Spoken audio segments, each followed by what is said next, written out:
Eh bien le bonjour, ici Django, bienvenue dans cette nouvelle vidéo. Aujourd'hui, deuxième vrai épisode de mon format blind de news. Donc je le rappelle, c'est un format où je parle de plusieurs news.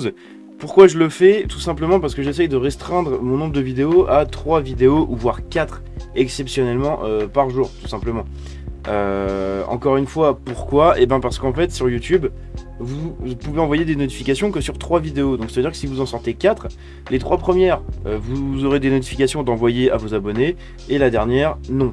Donc ça, c'est pas grave. Avant, je faisais énormément de vidéos pour brasser large, et du coup, pour que ce soit un peu plus explicite pour vous. Mais je teste ce nouveau format. Évidemment, si ça plaît pas, si vous en avez marre et si vous préférez une vidéo par news, je continuerai, moi je m'en fous, c'est pas grave. Dans tous les cas, je parle de la news et moi c'est ce qui m'intéresse. Bref, donc je fais ça. Dites-moi ce que vous en pensez. En tout cas, aujourd'hui, on va parler de 4 news. La première, c'est la date de sortie du coup d'Assassin's Creed Red, donc celui qui se passe au Japon. On a une date possible à voir. La deuxième, c'est un potentiel remake du coup de Need for Speed Most Wanted. Alors pour ceux qui savent pas, c'est un jeu qui est sorti sur PS2 à l'époque, il me semble. C'est moi un de mes jeux de bagnole préférés et mon Need for Speed préféré, tout simplement parce que c'est le premier auquel j'ai joué. Non, j'avais joué à Underground avant, mais voilà, Underground et Most Wanted, c'est les deux seuls Need for Speed auxquels j'ai joué. J'ai pas joué du tout au dernier, bref. Donc c'est assez cool du coup de voir cette petite news. La troisième news du coup, c'est on va parler en fait de People Can Fly, donc c'est le studio qui a fait Outriders, qui ouvre du coup un nouveau studio à Montréal. Encore une fois, il y a des studios à Montréal, mais je crois qu'il y en a quasiment à toutes les rues, c'est incroyable. Cette ville, c'est quasiment en train de devenir la ville du jeu vidéo, hein, avec le nombre de studios qui sont sur place, c'est assez ouf. Bref, et pour terminer, on va parler du co-président de Naughty Dog, Evan Wells, qui quitte tout simplement le studio après une vie très chargée, hein, de 25 ans de carrière quand même, hein. C'est pas rien. Il a été présent sur tous les jeux et tout. Enfin bref, vous allez voir, c'est assez énorme et il y a une anecdote assez cool à son sujet. Bref, on va commencer tout de suite par la première news, c'est Assassin's Creed du coup, codename Red, donc celui qui se passe au Japon, qui pourrait viser une sortie vers 2024. Assassin's Creed Codename Red n'a pas encore de nom officiel, mais l'épisode fut révélé lors de l'Ubisoft Forward de septembre 2022 par un court teaser. Longtemps réclamé par la communauté des fans de la franchise, la période du Japon féodal sera le terrain de jeu de notre futur protagoniste. Une destination sur laquelle Ubisoft semble vouloir capitaliser. Mais le problème c'est qu'ils arrivent après Ghost of Tsushima, donc la comparaison va être assez énorme et ils ont intérêt de bien gérer. Par contre, toujours hein, Ubisoft, et leurs concept art sont assez énormes, je trouve. Dans un post LinkedIn datant du début d'année, Arisa Lagunzad, je sais pas si je prononce bien, hein, au secours, responsable du développement commercial et des partenariats avec les marques d'Ubisoft, avait déclaré que la société recherchait un partenaire japonais pour travailler sur le plus grand blockbuster de 2024. Ce message a été repéré par le compte Twitter Access the Animus et a depuis été modifié.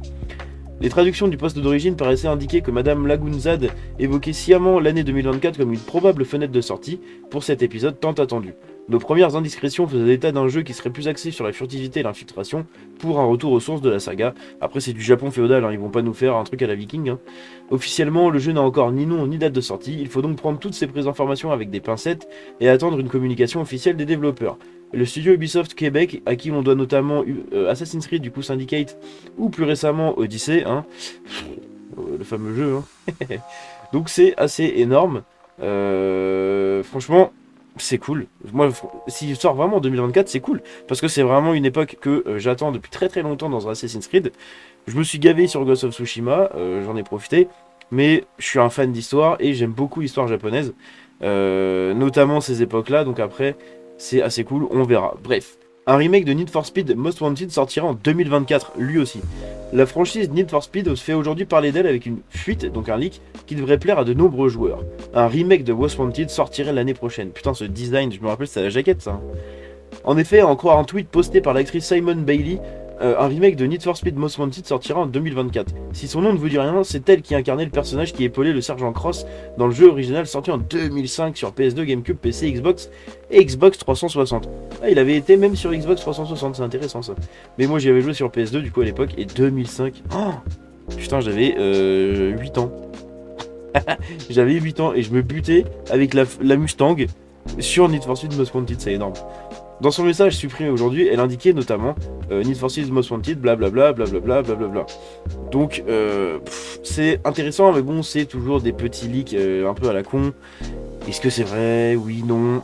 Ah, je sais pas, mais ça fait plaisir, franchement, ça ferait vraiment plaisir. Et nul doute que je pense que c'est un des Need for Speed les plus appréciés. Quand on voit les derniers qui sont sortis et le dernier qui est sorti, bon, au secours. Donc pourquoi pas faire un remake, hein, tout simplement. En toute logique, l'actrice fait bien référence à un remake du jeu Need for Speed Most Wanted de 2005 et non à celui de 2012. Si cela se confirme, cela devrait faire plaisir aux fans de la licence, tant cet opus est apprécié. À en croire les mentions présentes dans son tweet initial, ce remake serait d'ailleurs développé par Criterion Games. Rappelons que le dernier épisode en date de la franchise, Need for Speed Unbound, est sorti en décembre dernier sur Xbox Series X, S, PS5 et PC et est jouable dès maintenant pour les membres Xbox Game Pass Ultimate via l'EA Play. Ah putain, il est dans le Game Pass. Ah, faudrait que je le teste alors. Faudrait vraiment que je le teste. Parce que j'avais la flemme de le tester quand il est sorti, je voulais pas dépenser pour ce jeu là parce que je savais très bien que j'allais pas y jouer, mais je voulais juste le tester. Et j'ai pas fait gaffe qu'il était sorti dans le Game Pass. Putain, my bad, bah faudrait que je le teste un jour. C'est assez cool. Franchement, pourquoi pas, hein, un remake de Most Wanted, ça serait très très intéressant. People Can Fly ouvre un studio montréalais pour étendre la production en AAA. Et oui, encore une grosse boîte qui ouvre un studio à Montréal, dans la ville qui est en train de devenir tout simplement la ville du jeu vidéo avec le nombre de studios qui sont sur place.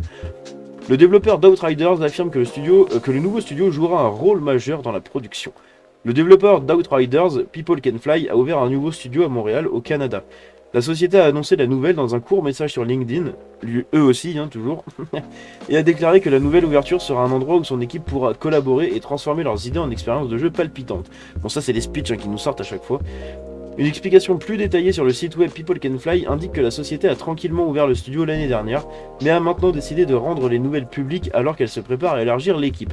Nous avons lancé notre studio de start-up montréalais l'année dernière dans le cadre de l'équipe nord-américaine de People Can Fly, qui travaille sur le nouveau projet AAA de People Can Fly, dirigé par David Grinch et Roland Lesterlin dans notre bureau de New York. Lis le texte, yes.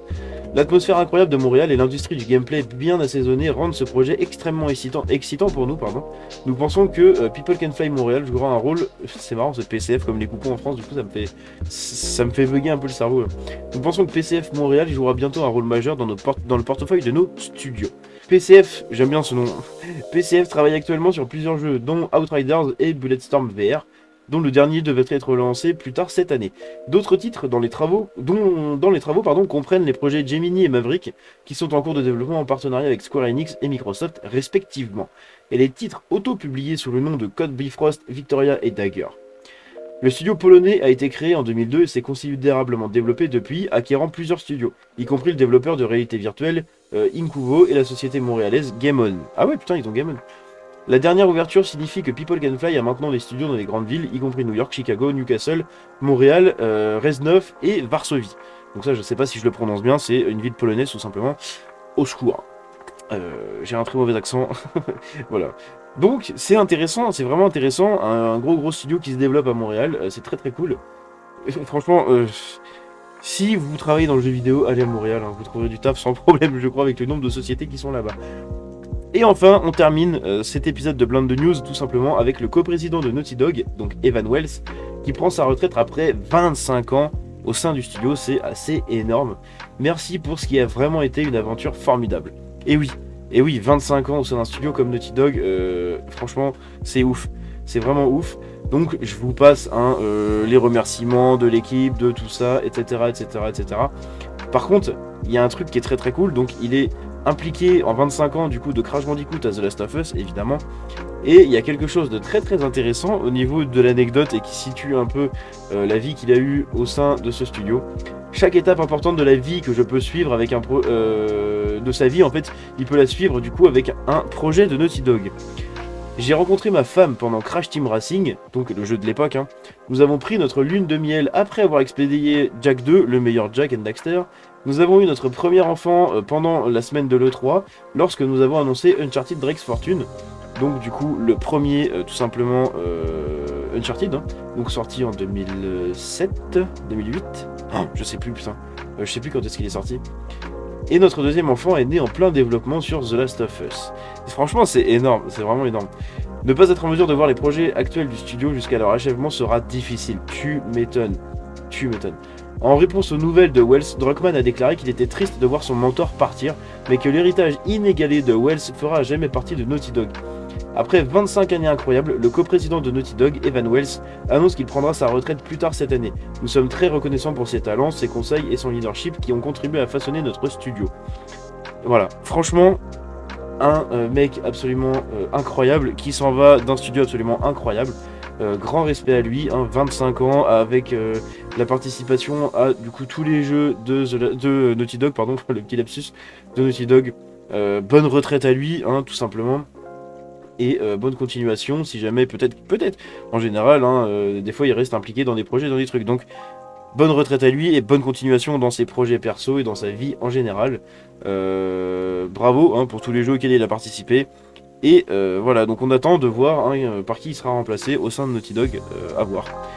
Bref, c'est la fin de cette vidéo blinde de news, 11 minutes, on est dans les temps, c'est parfait, franchement, c'est nickel. Dites-moi ce que vous avez pensé de ce nouvel épisode de blinde de news et des news qui ont été dedans. Si la vidéo vous a plu, vous pouvez la liker et vous abonner en activant la cloche. Je vous dis à la prochaine, c'était Django, ciao.